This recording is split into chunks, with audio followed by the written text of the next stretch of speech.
Hello. I'm gonna run and grab a cable actually for I have a microphone, or I can just use the headphones.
Hey, y'all. Welcome to the Nomiki Show. I am not Nomiki Konst. In fact, I am Arun Chaudhary, a friend of the show, and often guest of the show. But this is my first guest host appearance, and I'm really stoked. If she is Johnny Carson, then I would like you to think of me as Joan Rivers. But more specifically, I am Nomiki's friend who is a political creative consultant. I work on lots of campaigns, lots of progressive campaigns. Came out of Obama world, then Bernie world, and now I live in Europe, where I've started a small company that's trying to tell stories to counter the far-right nativist movement that we've seen explode all over the world. And I think hopefully tonight we'll not just get to the things that were already planned, but even have what I'm calling some cross-Atlantic crosstalk, and we'll talk to some international friends, and you can hear more about what's going on over here on this side of the pond. I'm coming to you right now live from Berlin. And if any of you have any questions, I think maybe we can formalize this in the future in a better way, but just, tweet them at me. And while I'm on here, and if I can answer them, I'd be happy to do it. But again, this is just the beginning. I think we'll have lots to say and lots to do. And I'm really excited about tonight because actually we're hitting on three very important different issues. The first is going to be surveillance. Where we are talking with Albert Fox Cahn, who is an author who has written extensively about this. We'll bring him on in a moment. And then we have our panel with Jordan Zakarinl and, sorry, I need to look up, and Mike Beyer, who are progressives. And we're actually going to really get into it on Biden and kind of the things that are happening, not happening, what we expect, what we want. And then finally, for our cross-Atlantic crosstalk, we'll be bringing on three campaigners international. One, the U.S., Julia Doubleday, who is a Democrat and has been a campaign manager for many folks, and it comes out of Bernie world. You will not be too surprised.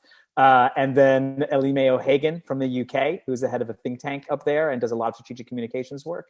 And then finally, Ludovico Manzoni from Italy, because Italy has been an absolute crisis-filled mess, and I just even hope that he can start to scratch the surface of explaining for our audience some of what has happened and how it all ties into what I am calling tonight's sort of through line, which is revenge of the center. Revenge of the center. The center is, I think, one of the most misunderstood places in politics.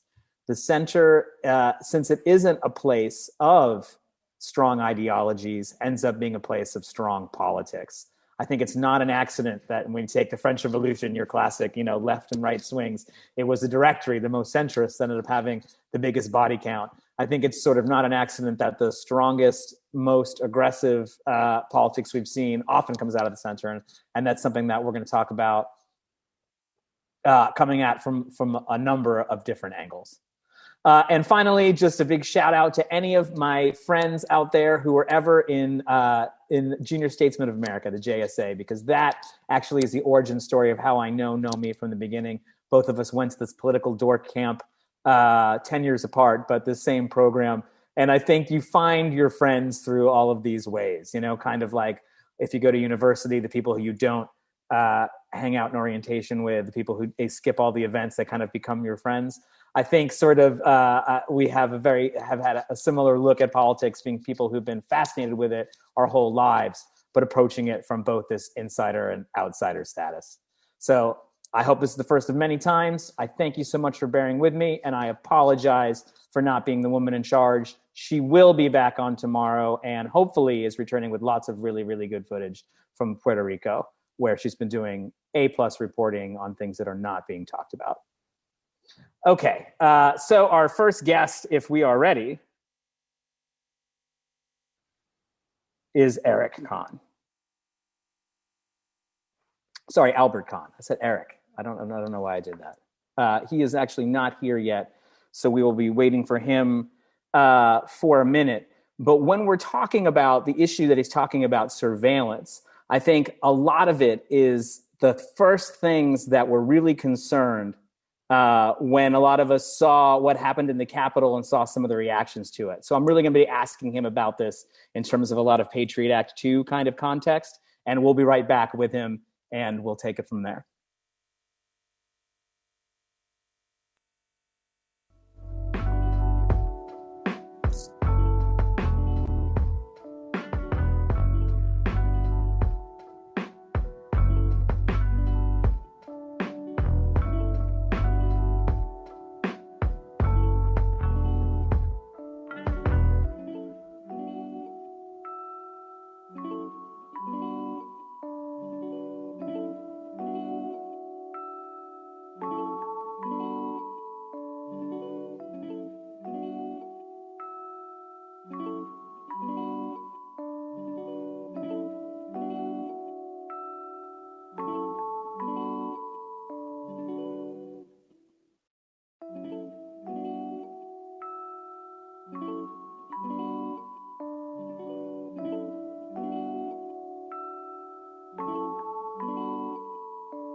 Okay, growing pains, just learning how it all works. We will not have Albert, our first guest, with us for another couple minutes. So first, I'm going to take the time to talk about the thing I wanted to talk about, and I didn't know that I have time to, which is, look, you see me basically in two different ones. One is my look here right now in front of this bookshelf with the Berlin book, so that you know that I'm in Berlin. And then the other one is that beautiful kitchenette, the black and white, looks like Melania Trump decorated it. And that is because, much like Melania Trump, it is from the former Yugoslavia in Kosovo, where I have been working for the last several weeks and reporting out to Nomiki from. And actually, tonight, since we're talking about the revenge of the center and its many permutations and in its many ways, it very gladdens me to bring you the report that the left actually had a strong, strong victory in last Sunday's election in Kosovo on Valentine's Day. And I think it's a real bright point for a lot of folks in the movement worldwide. And I wanted to talk a little bit about why. Because Vetvendoja is the name of the party who won, the center-left party in Kosovo, and that literally translates into self-determination. And what we see with Vetvendoja in Kosovo is the realignment of the left with national liberation as an actual project. You know, oftentimes, and I think we'll have other times, other episodes to go into this more firmly, but one of the most comfortable traps to fall in is to immediately seize upon anything that uses the word nationalism as being bad and saying something is nationalistic. And this was the pejorative term applied to Vetvendoja by the center right there and by a lot of the more corporate elements to try to sort of, you know, keep them down. And in fact, in a way that's very effective. But when you actually get on the ground and you see what movements are doing in places like Kosovo, it's this marriage of a patriotic political project with social democracy that actually gives critical mass for liftoff. And so you had a situation in which not only the sort of standard, probably more like American Democrats kind of, but with a tinge of old school kind of gangsterism, LDK, who is one of the main opposition parties, but still represents a kind of new generation of leadership, as opposed to the older parties, which are sort of from independence. As you know, Kosovo is only 13 years independent, and it's only been around for a small amount of time. But this marriage of these two projects has given a lot of the disaffected people, it's given a positive place for people who hate politics to go. And when you think about it, where is that place in the US?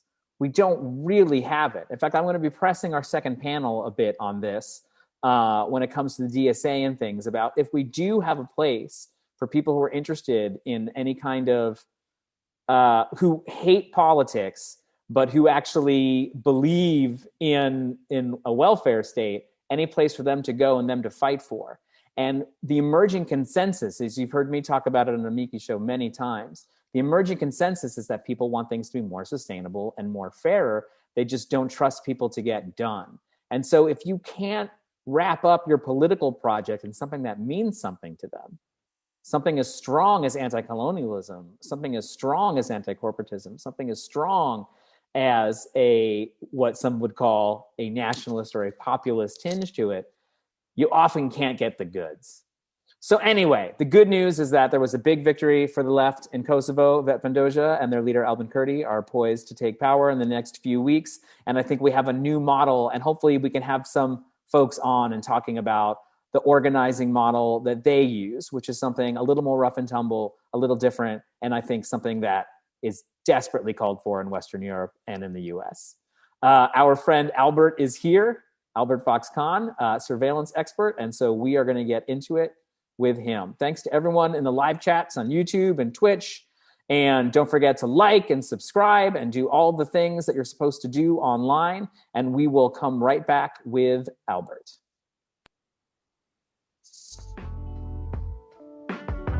Fox.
Hey, so good to see you. Thank you for coming on, Albert. We appreciate it.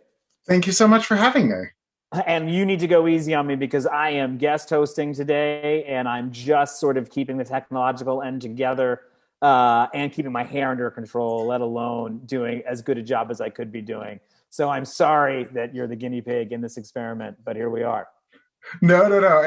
Look, my whole job is to make the technology both terrifying and accessible. So let's welcome everyone back to the Nomiki show together.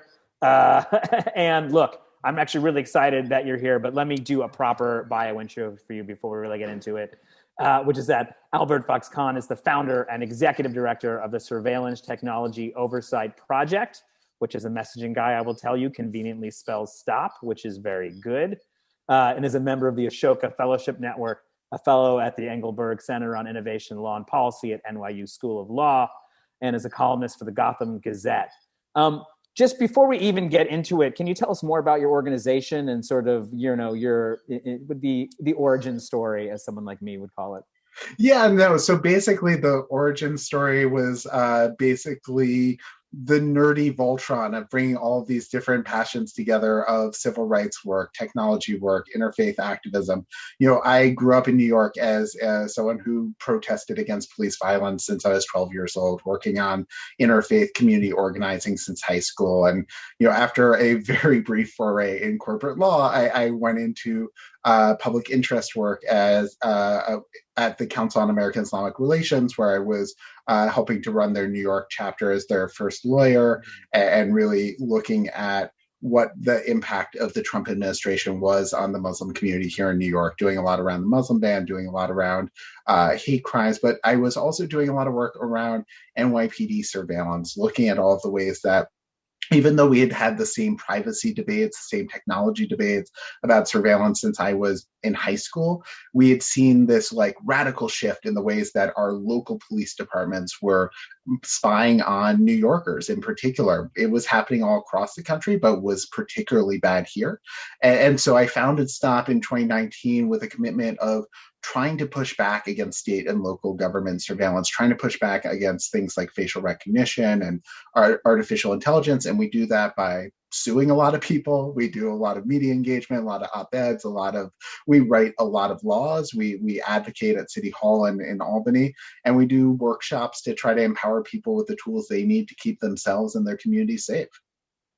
And if there was a spectrum of absolute unsurveilled, lawless paradise versus, say, London, where does New York and the US generally, where are we right now? Oh, I would say we're worse than London, and we're between London and Shanghai.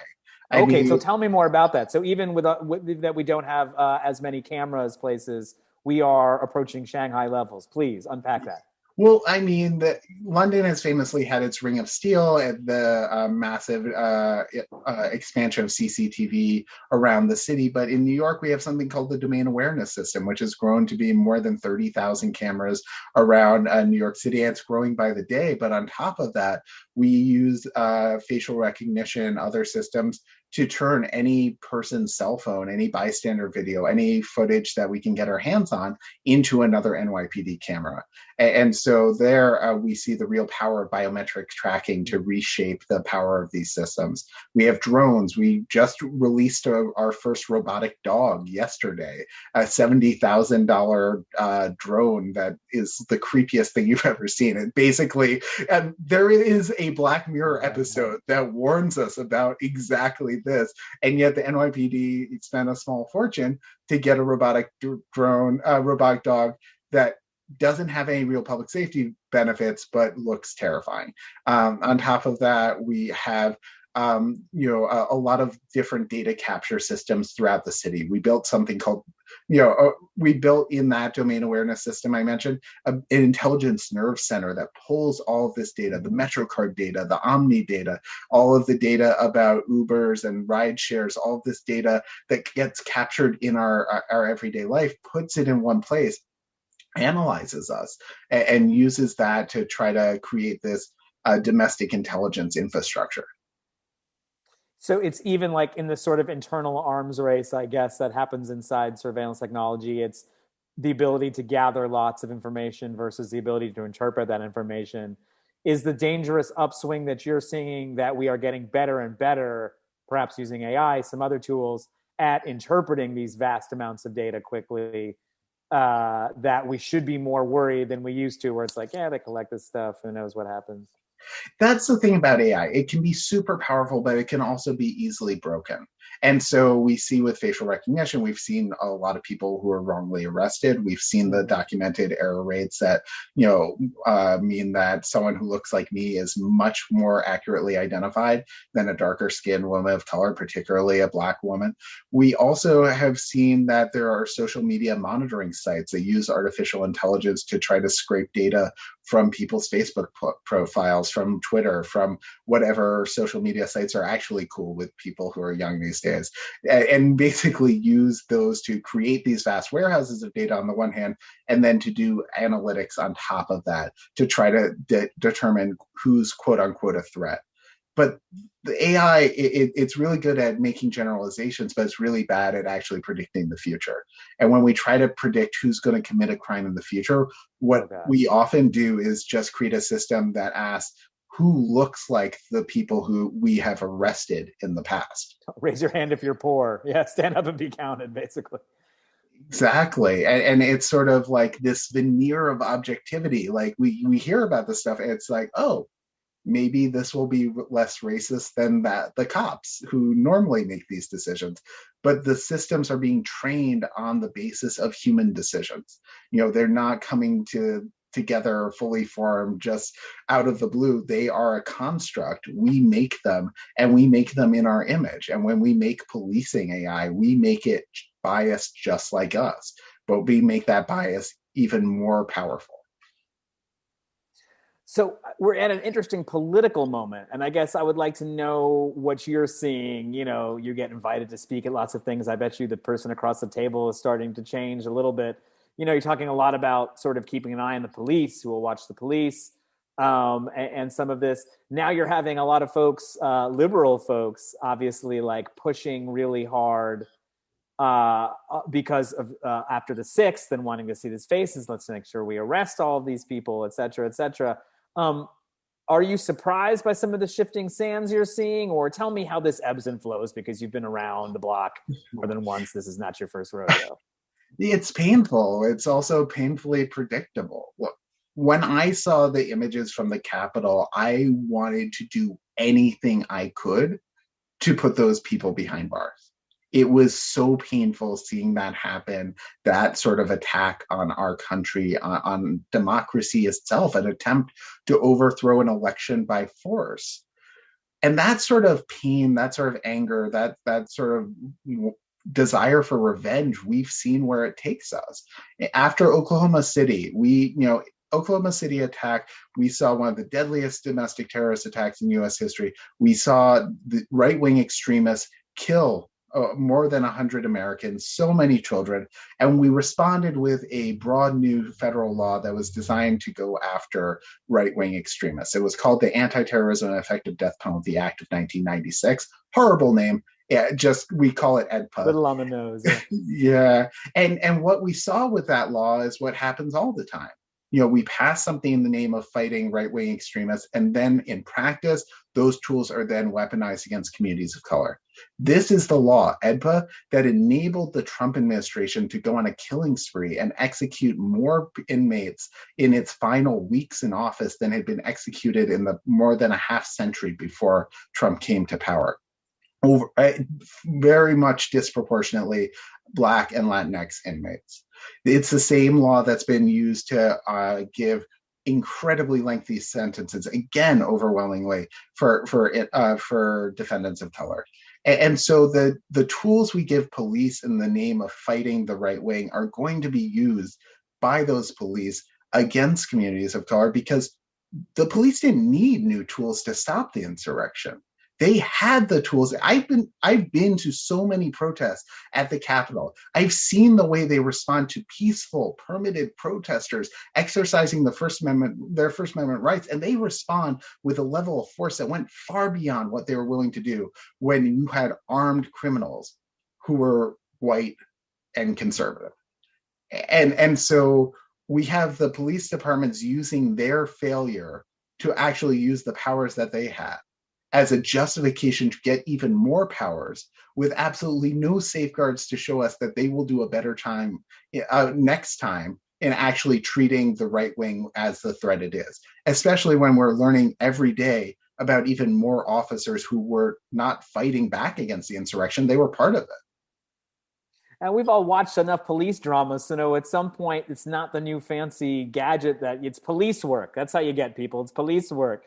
I assume it was through phone books and going through all kinds of old fashioned ways that in 2000, 2001, when they were rounding up every anarchist in New York ahead of protests. I mean, you remember they were like literally in every local anarchist club meeting that was happening. So they have the ability to do these things without the gadgets. How do the gadgets get involved? Like, I would love your perspective right now because it hasn't happened yet. But when there will be some legislation coming off of January 6th, and when some of it mandates that new technology, new cameras be bought, like, just tell us what is that going to look like, and who are the people who we should be watching to sort of just watch this parade get started? Yeah, if there's one word to take away from this whole thing, it's techno solutionism. It's this idea that technology will solve everything. That, figuring out how to reform policing, that's hard. Figuring out how to dismantle right wing extremism, that's hard. But somehow the thought is if you just wave a magical, technical, algorithmic wand at it, everything's going to be okay. But the truth is that the reason we keep seeing pushes to expand use of facial recognition and other surveillance technologies is there are a lot of companies making a lot of money off of it. Firms like Clearview AI, which saw its use rate go up by more than 30% the week after the attack. We see other vendors that are continuing to sell their tools as a response to the insurrection. And basically, when you're a surveillance company, you have one solution, and your goal is to convince everyone that it's the solution to whatever problem they care about. Last year they were focused on trying to repurpose a lot of these surveillance tools as COVID-19 contact tracing devices. And now it's the solution to the insurrection, but really it's just another payday. I think people really don't realize this. Like, one of the things you see when you work on a presidential campaign, for instance, is your candidate will speak quickly at a mayor's conference or something, or just like any other trade conference, except it's a trade that's very often in the hallways and in the booths is security. It's tasers and like high-speed bean bags and cameras technology. And these people are out there selling. But again, you're on the front lines. You can tell us. Do you think that the soft underbelly into preventing some of this stuff, the worst aspects of Patriot Act 2, is it a legal challenge or is it a political challenge or is it both? And what does the landscape look like? It's all of the above, and it's community driven grassroots mobilization, right? I don't think any legal opposition stands a chance if you don't have people on the ground standing up, having their voices heard and saying that this is not how they want their communities policed. I've never seen a legal strategy change the United States where you didn't have that broader backing from the public. I think that we're definitely going to need to see a political response. But I also think that some of the best work we're seeing in this space is coming at the state and local level. We continue to see amazing work, here in New York, in California, in Vermont, where they passed a facial recognition ban. There are all of these places where we're seeing pushback against the growth of these surveillance tools. And my biggest fear is that when we see Patriot Act 2, when we see whatever domestic terrorism legislation is coming, that not only will it not go far enough in protecting against these sort of abuses, but industry is going to swoop in and use that as a chance to preempt the state and local laws that are already on the books. Because the thing that industry wants more than anything, it's the appearance of regulation while really wiping out any of the local bills that actually have teeth. And do you think there's any, look, talking about the politics of this, we can't get past the politics of it because now we're talking about the politics of policing. And you even saw kind of Democrats did not do as well as they had hoped in the 2020 election. Donald Trump pushed aside. I would say a majority of folks critiquing the party on that said things like defund the police, was a message that does not resonate with Americans.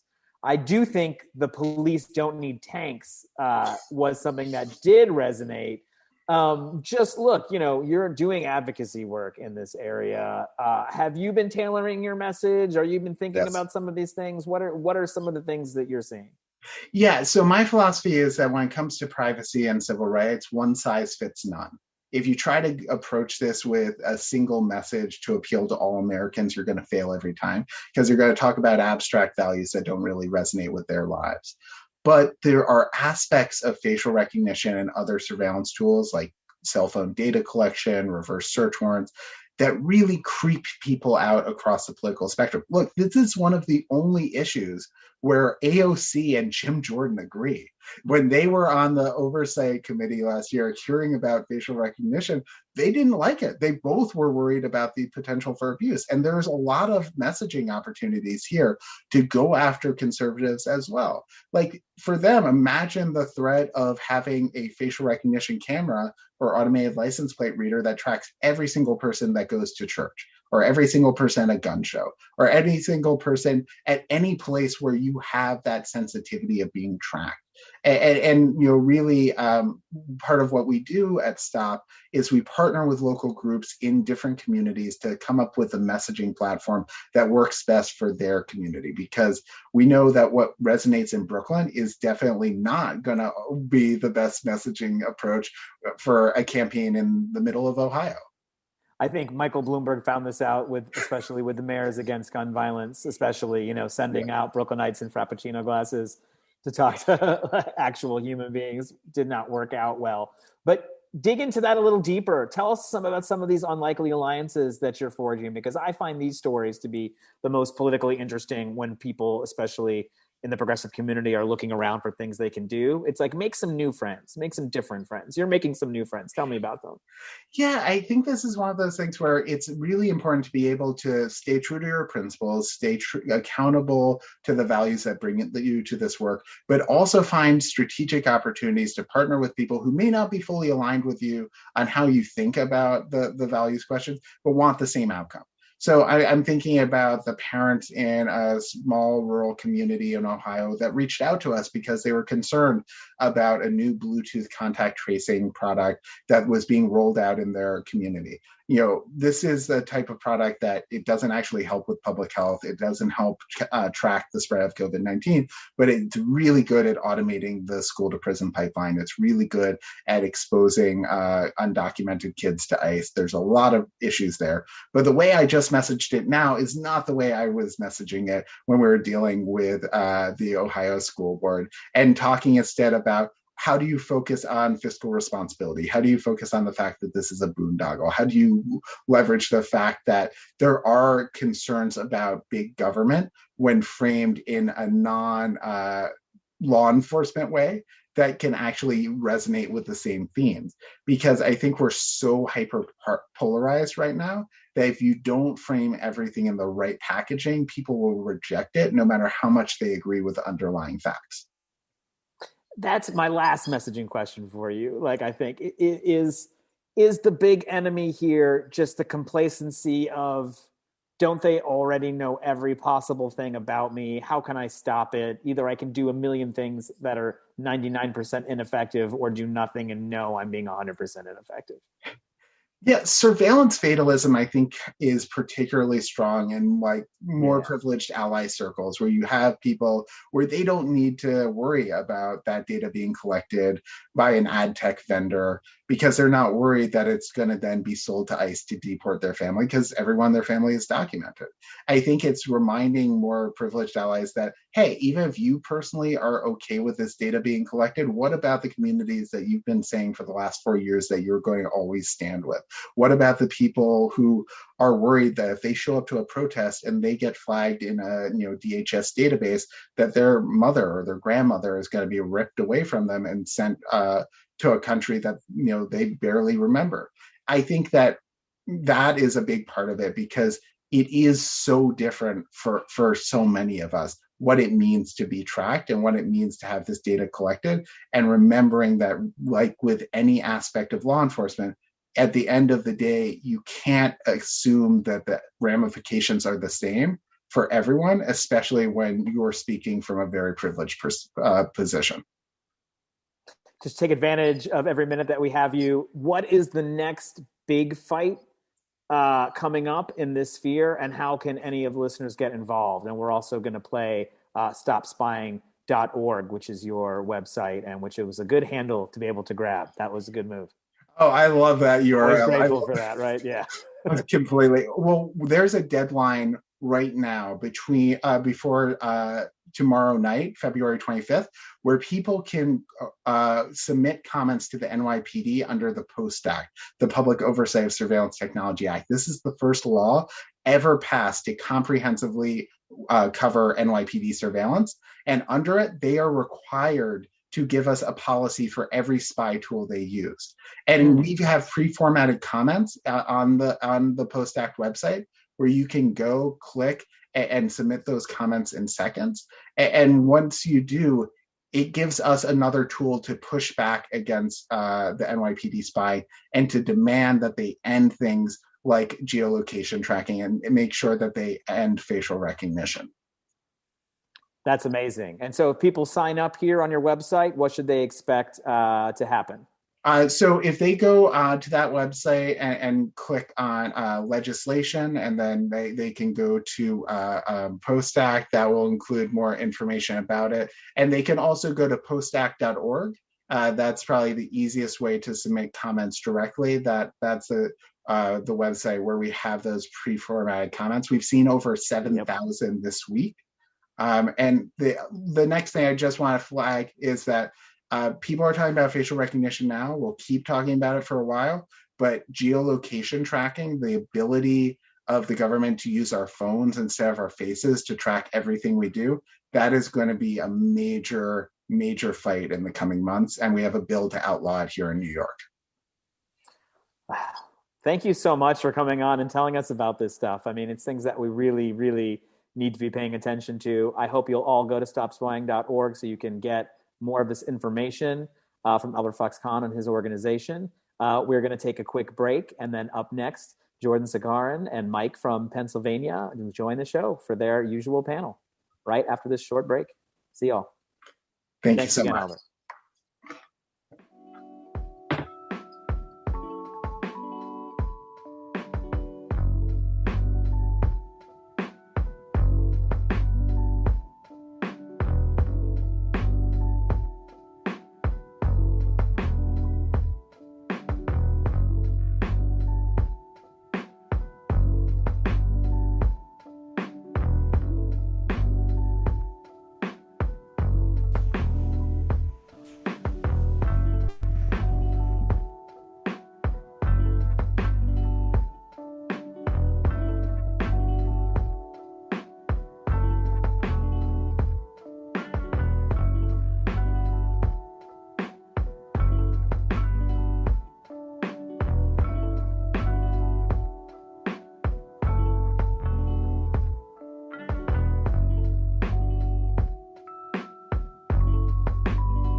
Not that cool.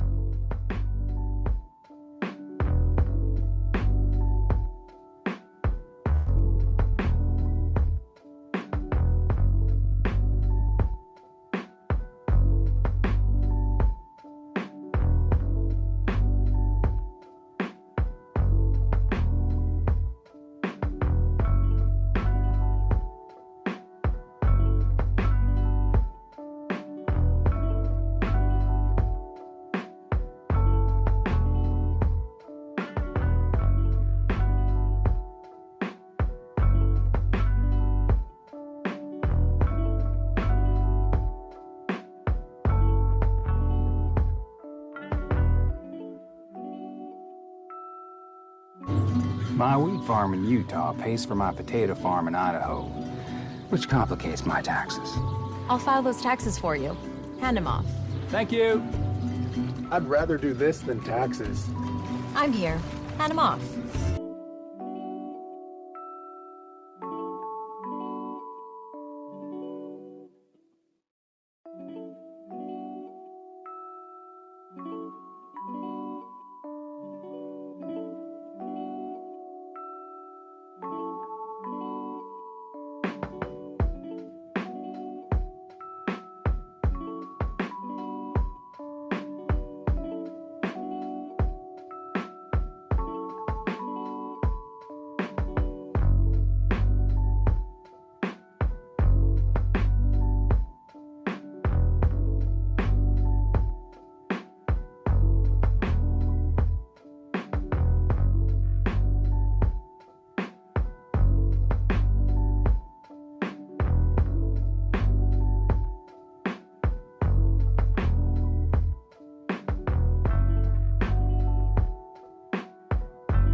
Hey, everybody.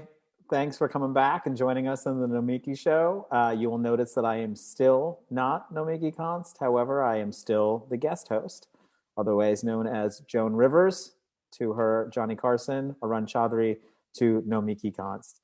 Normally, this is the panel with Jordan and oh my God, and both of them are popping on right here, right now. But I'm going to introduce Mike first because he was totally on time, and that's how we operate around here on the Nomiki Konst Show when Nomiki's not here. So let me just quickly introduce our two panelists and just say hello. I'm Arun. It's really nice to see you both. And Mike Beyer is a former candidate from Pennsylvania State House of Representatives. There was shenanigans. I know a lot about shenanigans in elections. You were removed, fought your way back in. That's how you do it. Don't let the bastards keep you down. And Jordan Zakarinl runs the Progressives Everywhere newsletter, which I'm sure you are all extremely familiar with. And is a progressive everywhere. And we're going to talk about progressive guy stuff. Okay. Cool. That's what we're here to talk about today. Dude stuff. Progressive dude stuff. Inshallah, as he likes to say, we like to include Joe Biden in this. So just even before we got into anything too much, I'm hoping that, Dorsey, we can just take a look at Joe Biden's statement, his extremely gravitas statement on the 500,000 deaths we have had from COVID. Let's run that, and then I just want to get both y'all's reaction to it and just talk about, as Comrade Lenin once said, what is to be done. Sounds good. All right. Oh, we don't have the clip? I can describe it in good detail. Okay, Dorsey said we don't have the clip ready to roll. That is okay. I'm sure as many of you saw, it gave a very serious speech, very, lots of candles, lots of gravitas, and of course, unfortunately, lots of deceased Americans. What do you think about the rhetoric, the kind of remembrance? I don't want to call it a Hallmark holiday, because I do think a lot of people need the space and energy and time to grieve about what's happened to our country.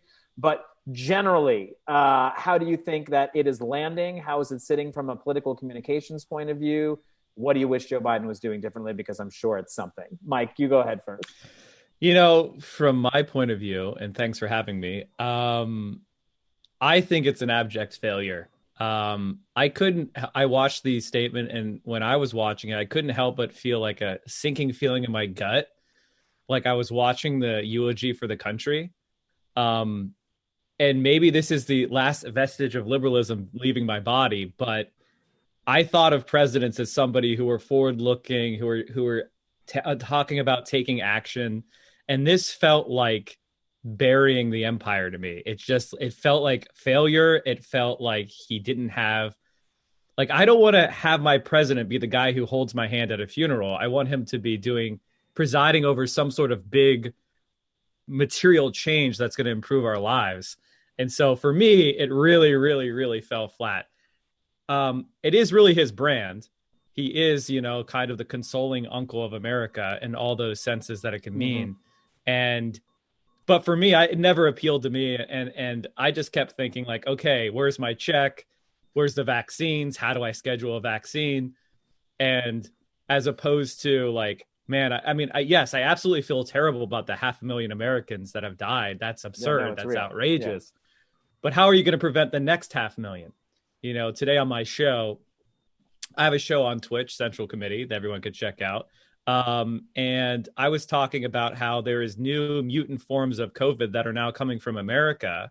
There's a California strain that's apparently both more infective and more resistant to vaccines. And, our failure in COVID may actually have more further consequences for the world, continuing the epidemic, possibly not allowing us to escape as easily as we thought from vaccines. And I hope that's not the case. It's just something that could happen. And when I'm watching my president, I want to hear about how he's going to solve the problem, not how bad he feels. Let's roll the clip. We actually have it ready to go. And then Jordan, I'm going to hit you up for a reaction. Each day, I receive a small card in my pocket that I carry with me in my schedule.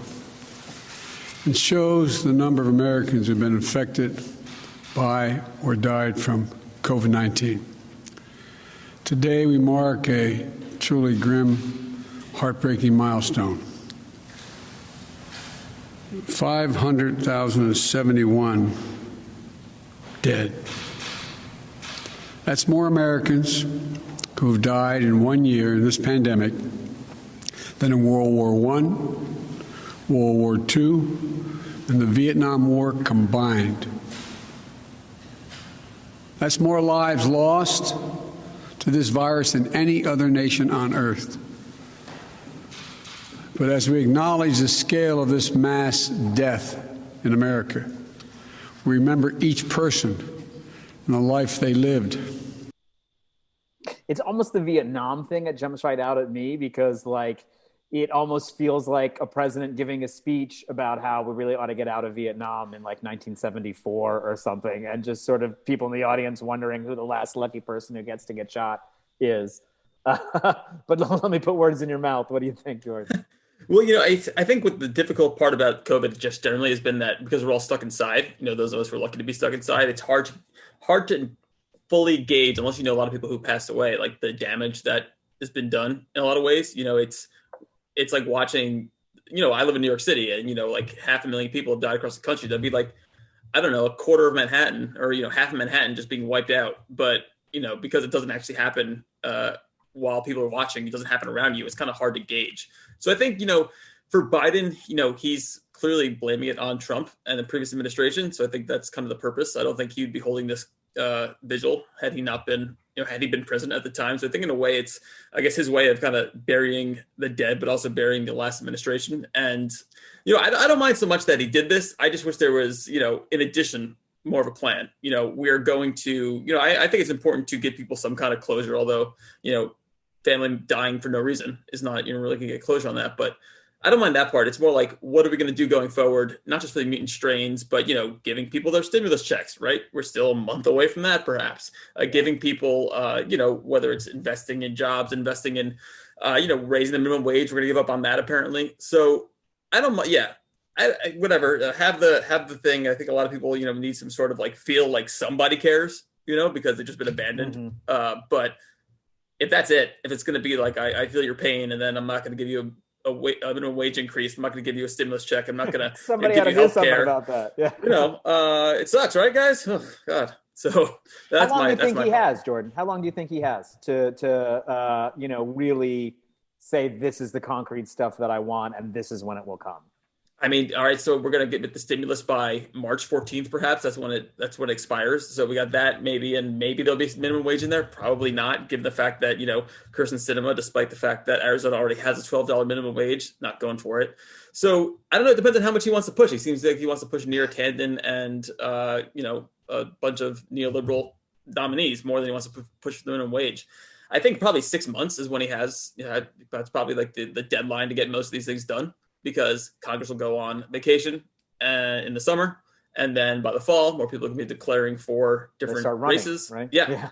So he's got 6 months, and he's got the American people. He's got good polling numbers, but unless he wants to put in the muscle, unless he wants to break his own dedication to Jim Crow, to the filibuster, unless he wants to, I think he should be expanding the Supreme Court. But he's going to do maybe half the things he promised, if that, in the next 6 months, and that's going to be a problem.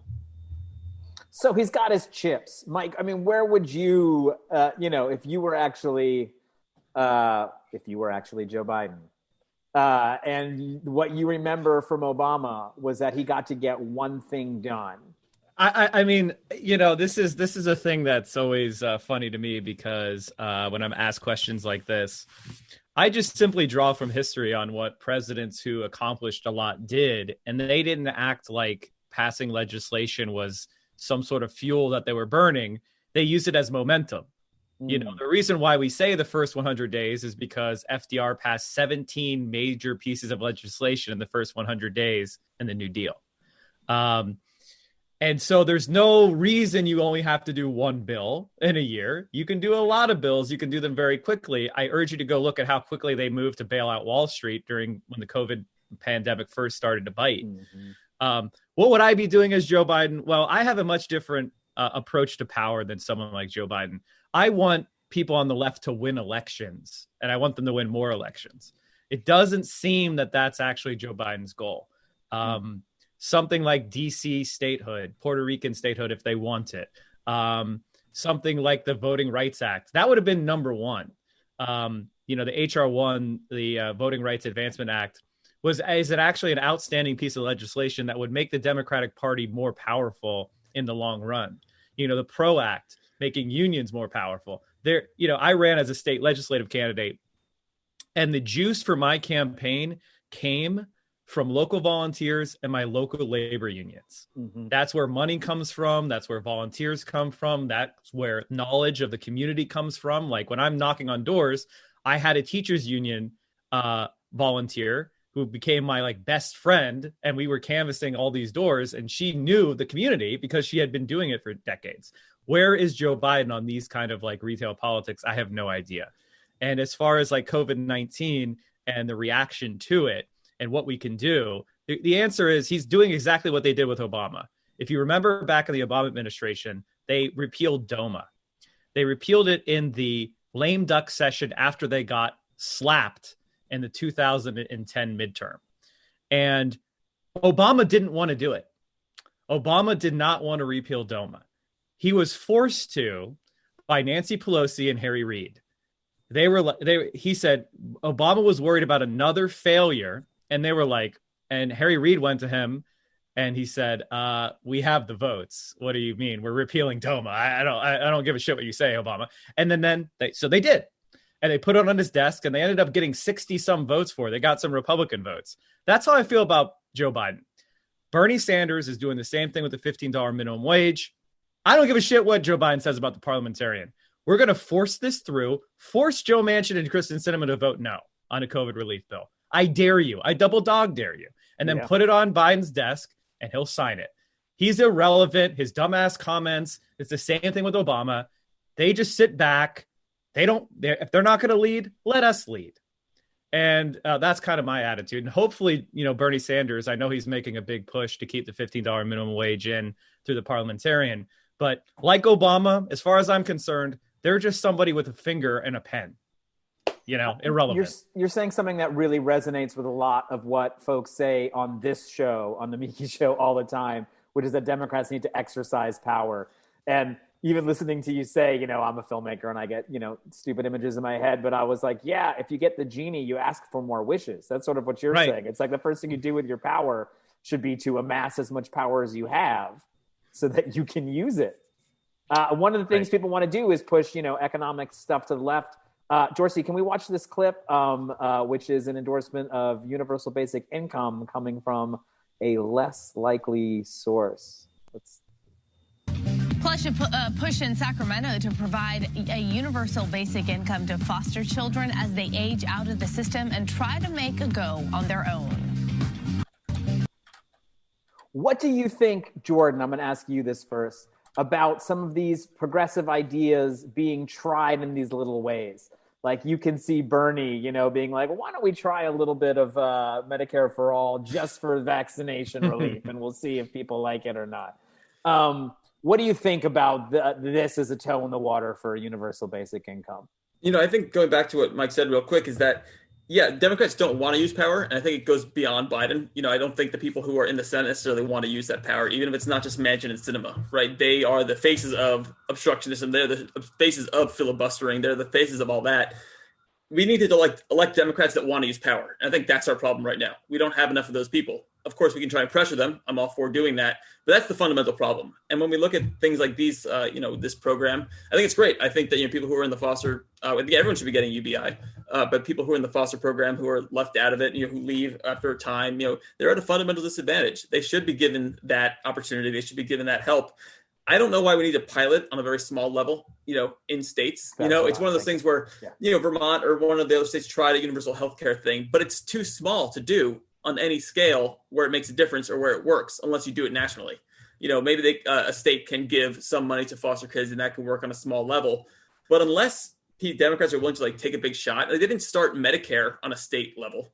They didn't start Social Security on the state level. Exactly. So unless we want to wait another 10 years, we're not going to, these things aren't going to happen on the national level. And in terms of the first 100 days, we see Republicans in Georgia, Iowa, Pennsylvania, all these states using their power immediately to revoke voting rights, to get rid of absentee balloting, to get rid of, in Georgia, souls to the polls with Sunday voting, the early voting. It's blatantly racist. They're not worried about, the politics of it, which are clearly terrible. They are bad politics. Republicans use absentee balloting all the time until 2020. They use their big lie to justify it. Republicans hate them, but they're willing to use power. They want to use power. They want to get more power for themselves.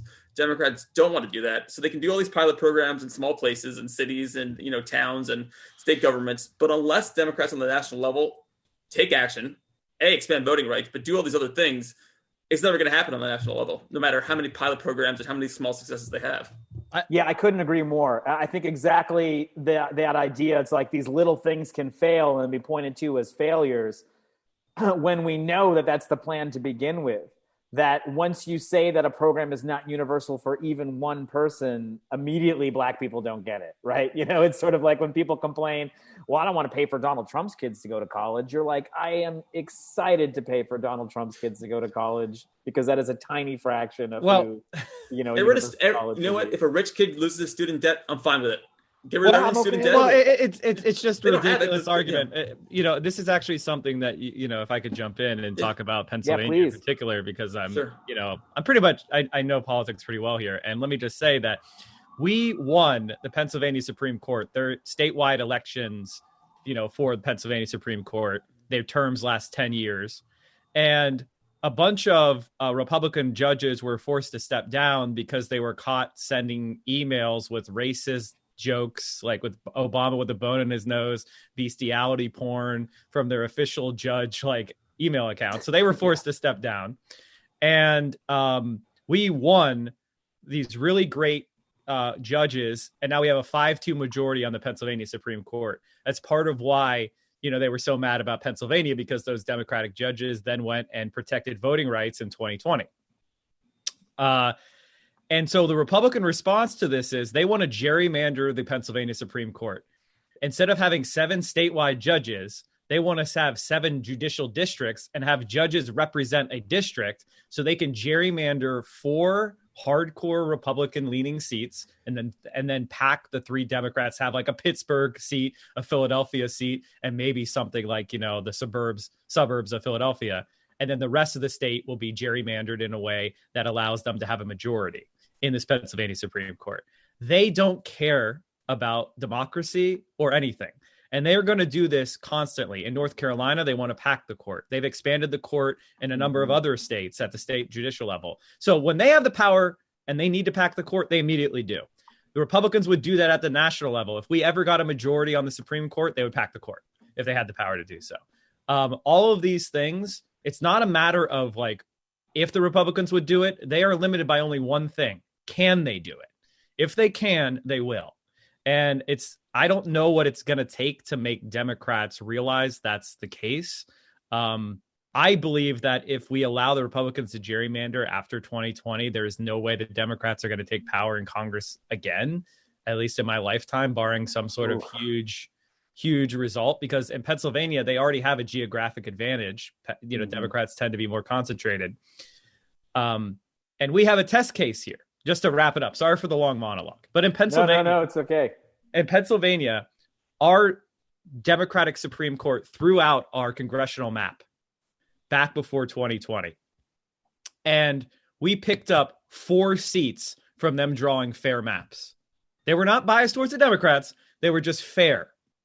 So it went from... Then there's 18 Congress people that are elected in Pennsylvania in the House. It went from being a... 14-4 to 9-9.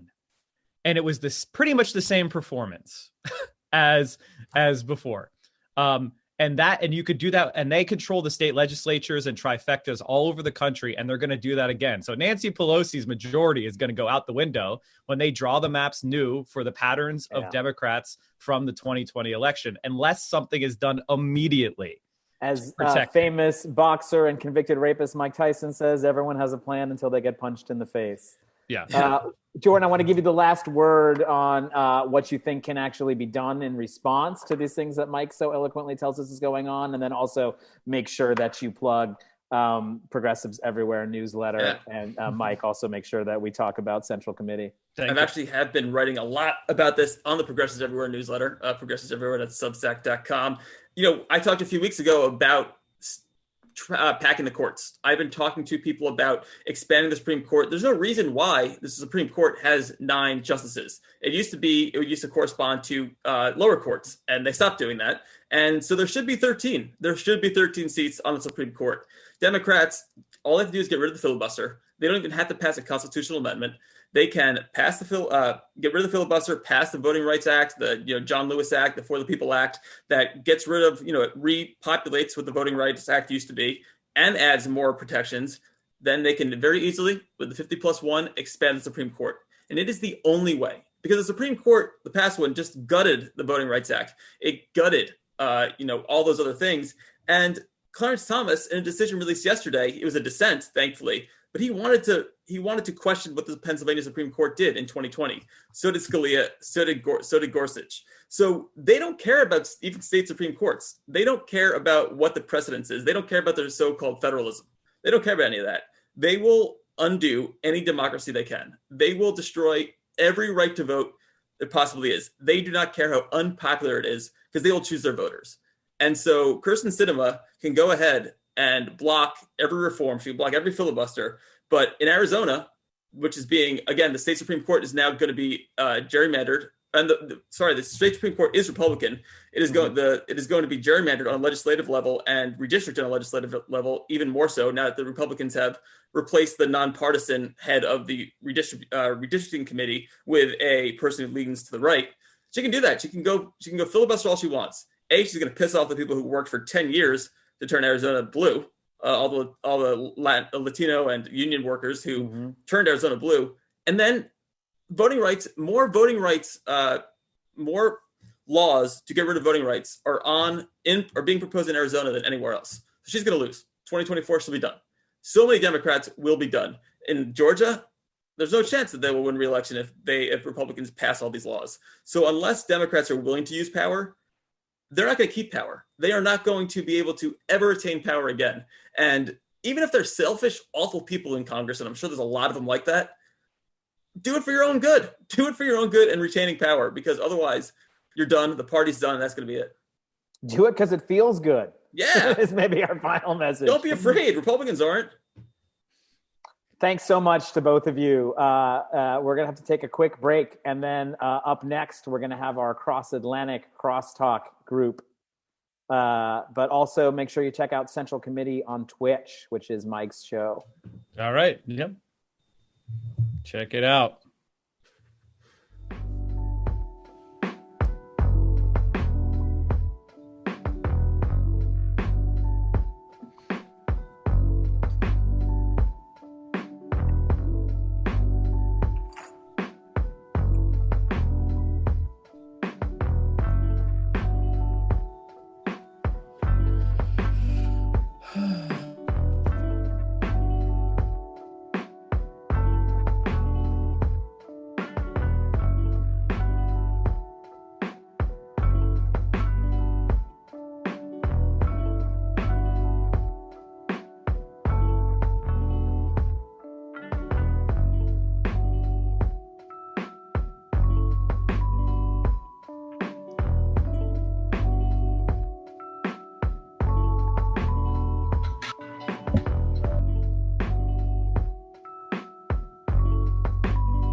Hey, y'all. Welcome back to the Nomiki Show. I am not Nomiki Konst. I am her hopelessly not as good replacement, Arun Chaudhary, but doing my best. And this is a segment that I'm super excited about, which is our cross-Atlantic crosstalk, where we are going to talk both about Europe and America to the American audience, which is the opposite of what I'm normally doing, which I call Amerisplaining, which is explaining exactly like, you know, how like the voter suppression happens in like Milwaukee, Wisconsin or something, when everyone gets super concerned about small counties in America. However, we are not here to talk about that today. We're here to talk about the revenge of the center and how it is taking place in various permutations in various places around the world. And with us to talk about that are Julia Doubleday, who is here with us from Washington, D.C. She is a Democratic progressive campaigner. She is a campaign manager for Julie Oliver, who ran in the Texas 25th. and also was a data specialist on Beto O'Rourke's 2018 campaign. And you had a job of some sort on Bernie 2016. It was either data or field related, probably a bit of both, to be honest. They always are. Ludovico Manzoni, who is with us from Milan, Italy, who is a campaigner, an elected official, and a progressive activist, and who I get a chance to work with actually on campaigns in Italy from time to time. And then finally, Ellie Mae O'Hagan, who has a new job. She's a head of class, which is a think tank. I want to say the name exactly correct, which is the Center for Labor and Social Studies, which is, I mean, I think really you've just taken it over like today or yesterday or something. It's very fresh. So that is super exciting, and is a labor activist and someone who I got to know on the Corbyn campaign in 2019. So just because we'll go in time zone pressures, I want to talk to you first, Julia. What is going on with Joe Biden? And I asked that in a big way. That's a huge question. So let me narrow it down. Like in Italy or in the UK, as we will hear, progressives have kind of held their noses and supported candidates they normally wouldn't support because they've been told otherwise fascism will encroach. How is this project going so far in the US? It's been a rough week, right? Let's be honest. Yeah, I mean, I think it's a really broad question. Can you hear me on this microphone? Yes, you sound great. I think it's a really broad question. I think that, you know, if I'm going to frame Biden as like, yes, I expected him to be this progressive champion, and now he's in office and he's not a progressive champion. You know, his immigration, his pledge to end the deportations for the first 100 days of his administration has not panned out. His administration has deported over 26,000 people in 29 days. You know, we certainly know that people are disappointed about the $2,000 checks. They're now being nickeled and dimed down to $1,400 checks. Either amount is sort of an insult to people who may have been unemployed this entire last year, who are struggling with lost jobs and lost businesses. You know, the student loan crisis, he recently sort of made this scoffing remark about not wanting to forgive massive amounts of student debt because only rich people have those loans because they went to these elite schools, which is obviously untrue because rich people don't carry tens of thousands of dollars of high interest debt for no reason. So there are a lot of things progressives are really unhappy about. That's really just the tip of the iceberg. There's also his cabinet, which we're seeing is, it's not just conservative. It's basically, you know, he ran on, I'm going to bring us back to normal, and his cabinet is back to normal in the sense that it's partially Barack Obama's candidate. You know, he nominated the same Secretary of Agriculture, Vilsack, who just got confirmed yesterday. And then we've got at the State Department, Blinken, who also was in the State Department under Obama. So he's really carrying out the promises he made to other people who also worked very hard to help elect him, centrists. So, you know, as a progressive, do I think that he's betraying his progressive base? Not really, because I don't think he ever really had a progressive base. I think that people like myself, a lot of us voted for Biden because he was a better alternative to Trump. And in terms of keeping the promise of not being Donald Trump, he's adequately doing that. You know, he's Joe Biden. He's not Donald Trump. So that's what I expected, and that's what we've got. Well, just a quick follow-up. I mean, are there any sticks that progressives hold to hold Joe Biden accountable to what I think some people thought was, you know, a hostage vote? You know, like, you got to do this, you got to do the thing. Are there consequences for that, or are there not enough American progressives to make consequences for that? I mean, you tell me. I think that our movement is definitely growing, and that organizing is always important. It's always going to be important. Do I think that right now progressives have a lot of tools in the arsenal to hold Biden accountable? No. I mean, right now, I think that we have a generally pretty centrist Congress and administration coming into power. They're going to use that power that we've given them.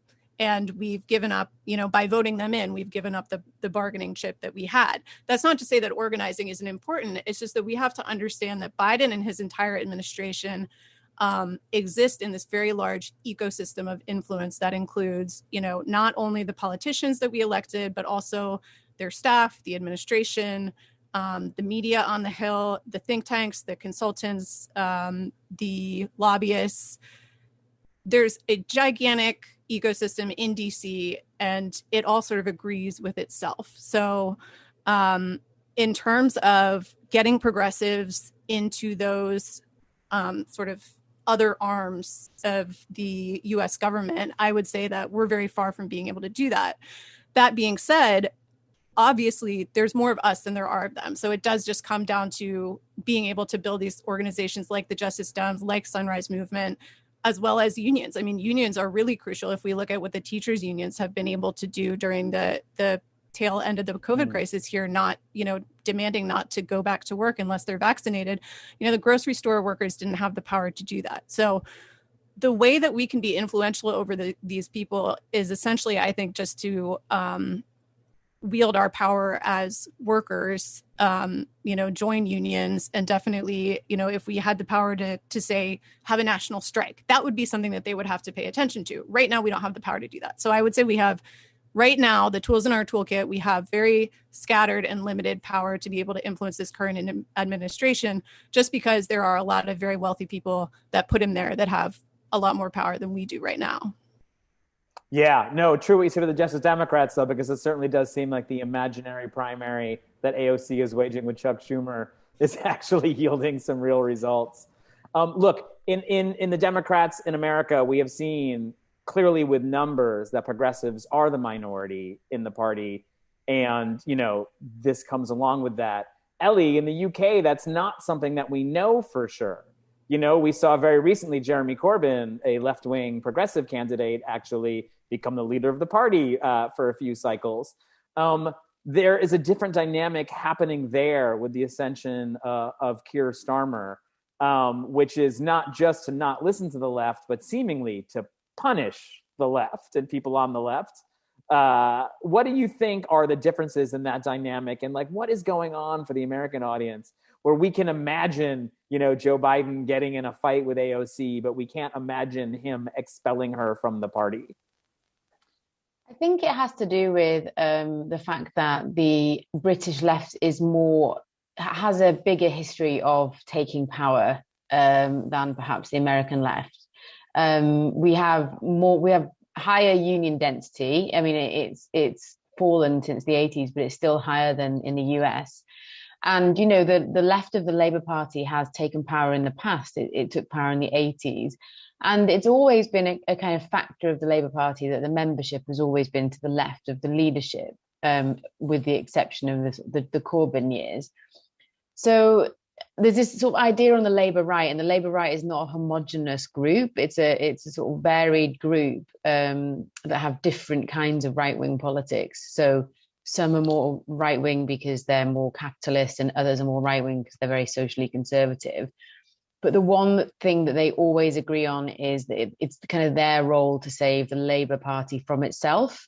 And that essentially means not allowing the left to get a foothold, because I guess what they tell themselves is that the left doesn't understand ordinary people and fundamentally isn't able to win elections. I think that, it's more ideological than that. I think they ideologically have a problem with the left. But what that means is that if the left does gain a foothold and then loses, which it usually does because it's incredibly structurally weak. So I would say it's not that the left in the UK is completely out of touch with ordinary people.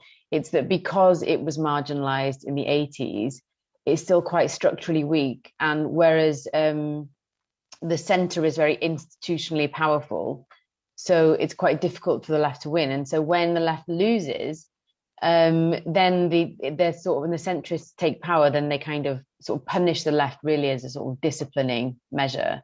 And I think, I suppose, to be fair to Keir Starmer himself, I don't think that is actually I don't think that is actually what he would instinctively do, because he's not particularly political in either direction. Although I do understand he used to vote with the right in his local party, but I think it's more that he's sort of surrounded himself with former Blairites and people from that wing of the party, and they will probably feel like that they need to sort of punish the left as a disciplining measure, because they view Jeremy Corbyn as really responsible for all of the problems that the Labour Party has, which is about as unserious as thinking that Jeremy Corbyn is not responsible for any of the problems that the Labour Party has. Right. Both things are probably a bit off.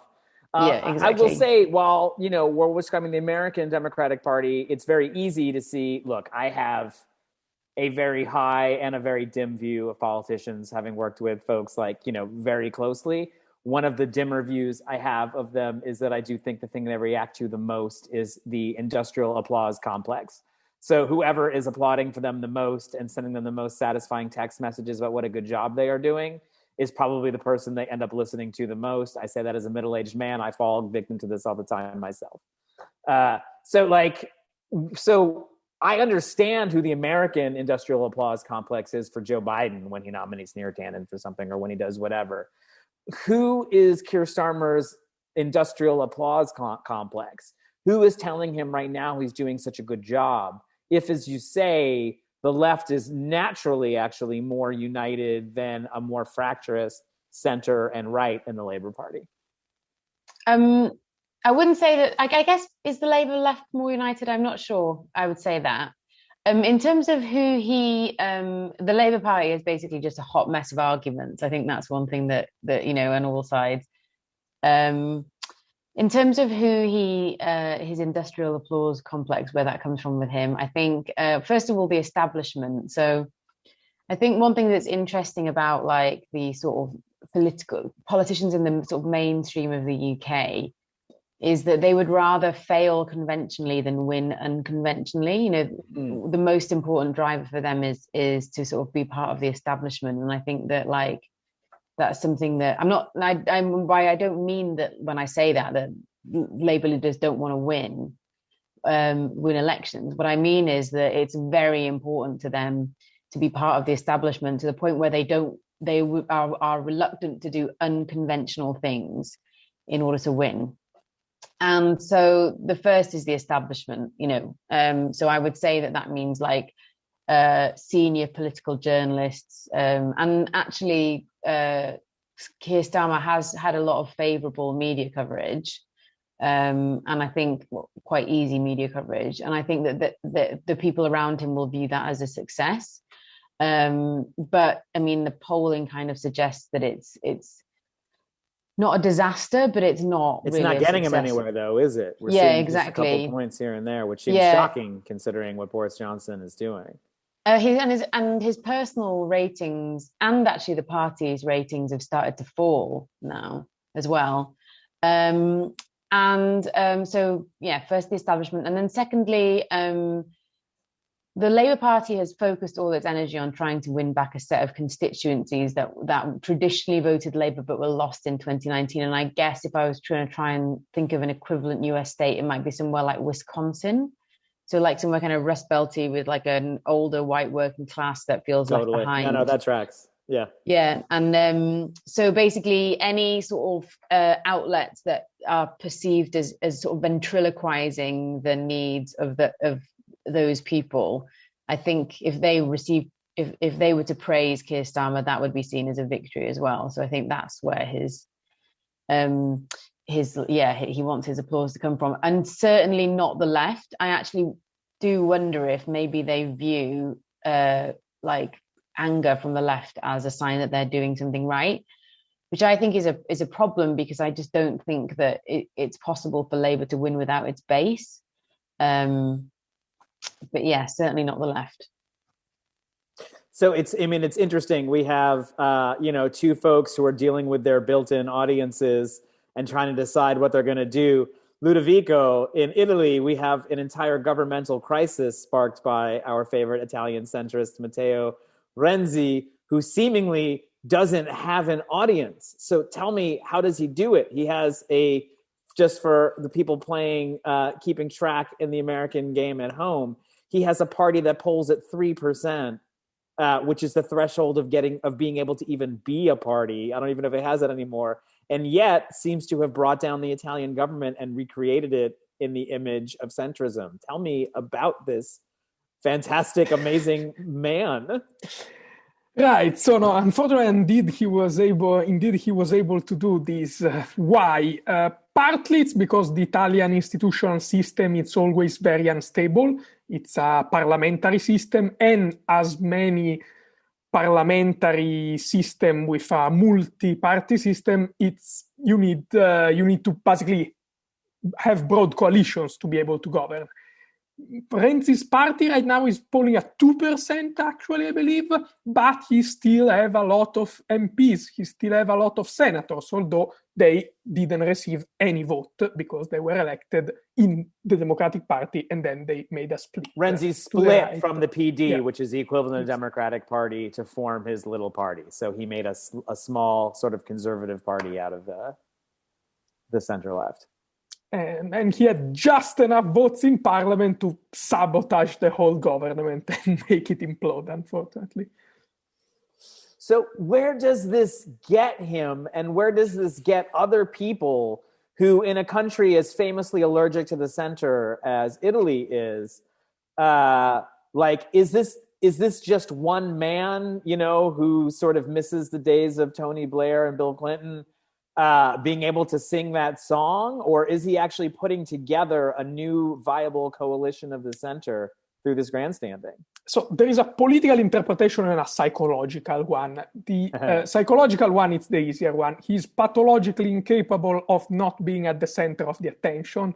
Partly that, and partly I think he turned in the Joker, that some men just want to watch the world burn, and therefore he opens government crisis every time he can.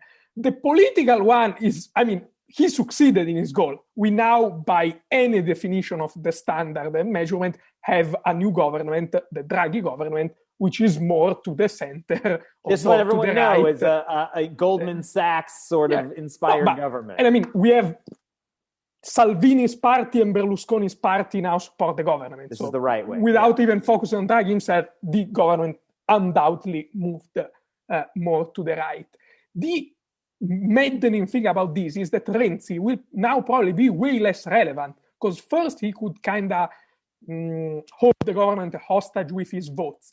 Now, since the government is a gigantic and senseless coalition with everyone inside from the far right to the left, he is irrelevant in parliamentary politics. So, I don't know, he was able to destroy the government. Good job for him. And now he cannot control it anymore. How does this affect specifically the Partito Democratico's future, though? Because I think what we, especially in the Anglo world, looking at America and the UK, would love to know is if you can convince some of your neolibs to spin off into a side project, is this a good way to get them into a boat and sink it? Or is this actually the unraveling of your own project? What do you think? Well, I think his party and other small centrist neoliberal party will give a practical demonstration to the fact that there aren't highways to the center, as many people try to affirm in Italy, because they're doing very badly right now electorally. Still, there are a lot of people who kind of share Renzi line into the Democratic Party. So maybe the party moved to the left just for the fact of his absence, but it didn't transform on an identity point of view. I will say both to Julia and Ellie, and either of you can respond to this, one of the sort of most frustrating things when you follow Italian politics closely was seeing, and actually, no, this happened in the UK also, was seeing after the Biden election, all of these sort of articles, what our center left can learn, what Keir Starmer can learn from Joe Biden, what Italy can learn from Joe Biden, the Joe Biden model. This is the Joe Biden thing. I would say, Julia, how do you interpret this interpretation of the world of our election? And what caveats would you try to tack to that? I think it's major goalpost moving. We know that in 2016, we had Hillary Clinton going up against Trump, and her defeat was seen as this really catastrophic, unexpected thing. And Biden is very much a candidate in the same mold of Hillary Clinton. He has a very deep background with the establishment. He's very much a subscriber to neoliberal economics. He's a center of the road Democrat. And so him defeating Trump during this really horrific, I mean, cannot be exaggerated how horrific the COVID response has been here with 500,000 people now dead. For him to win, that should have been a gimme, right? So I don't think we should be necessarily taking lessons away from a campaign, which, as you were saying earlier, basically had to threaten a lot of us into voting for him. It was like, look, vote for me or you're going to die.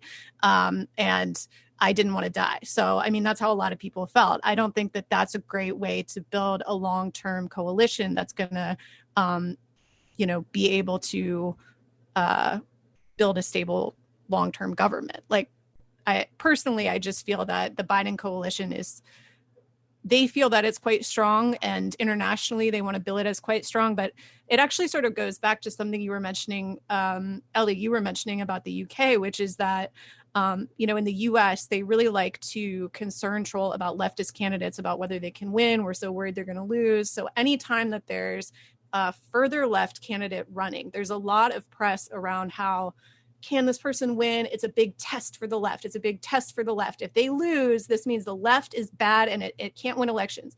And then if they lose, there's a big follow-on campaign to talk about how we risked everything and it didn't work out. So this means the left can't win elections.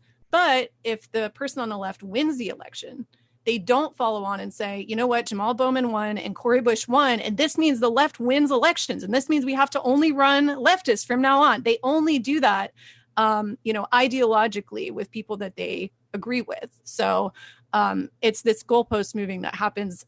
If you're in the center and you win, it means centrism will always win, and it's amazing, and it's the best thing you can do. If you're on the left and you win, then it's a fluke, and it's weird, and we don't really understand why, but it probably won't happen again. Ellie, like when you think about it, like one of the differences between the UK 2019 election and the regional elections in Italy, both in Emilia-Romagna and in Toscana, and in the US election, is that progressives, young people, et cetera, didn't actually come on board in the end, or there was, a lot of folks, like the coalition, the kind of grand coalition to defeat Boris Johnson didn't come together. What do you see as the differences there? Why was that message sort of, why did that fall on more deaf ears? The kind of popular front argument. You mean in the 2019 if we all band election? together, we can beat conservatives, we can beat the right. It's going to take all of us together. Brexit is the reason. Brexit divided what Labour's coalition, because if we stick with the sort of like using the Democrats as an analog, so the Democrats are a coalition of, like, to put it crudely, like people in Wisconsin and people in California, right? And if you had like an issue that people in Wisconsin and people in California suddenly found themselves on the opposite side of, and that was like became the biggest issue in America, then you would, then it's unlikely that the Democrats would win. So basically, like Brexit was, there was a lot of Labour voters that wanted to leave the EU. There was actually more Labour voters that wanted to remain. But because of the particular way our election system works, the ones that leave were sort of seen as, who wanted to leave were seen as more important because they could sort of swing the election. So this just created a huge dilemma for Labour. It created like a huge problem, and it meant that they were sort of stuck in this like paralysis.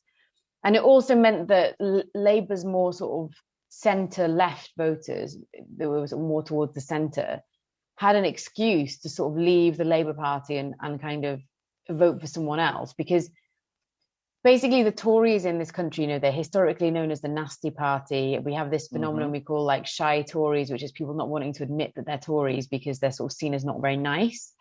And so there's a whole kind of set of voters who would never vote for them on the basis that it's just not what one does. It's just not the thing to do, but who were equally uncomfortable with like Jeremy Corbyn's kind of politics. And what Brexit did, and also the anti-Semitism crisis did, was it gave those people an excuse to not vote for Jeremy Corbyn in a way that like preserved their sort of moral integrity. So Labour lost a lot of people that way. But they also lost a lot of Leave voters who were just frustrated by the whole Brexit process and just wanted to leave the EU, because we ended up leaving nearly 4 years after we first voted to leave rather than straight away. And so that just massively fractured Labour's coalition, and we weren't able to sort of come together to defeat the Tories. And I do think that, like, there's a lot of factors involved, but I do think that Jeremy Corbyn should bear some responsibility for that. I mean, absolutely. I was on doorsteps with you, and believe me, all you heard about was not voting for that man, and that usually meant Jeremy Corbyn. Ludovico, look, there is a progressive price tag that has to be paid in Italy.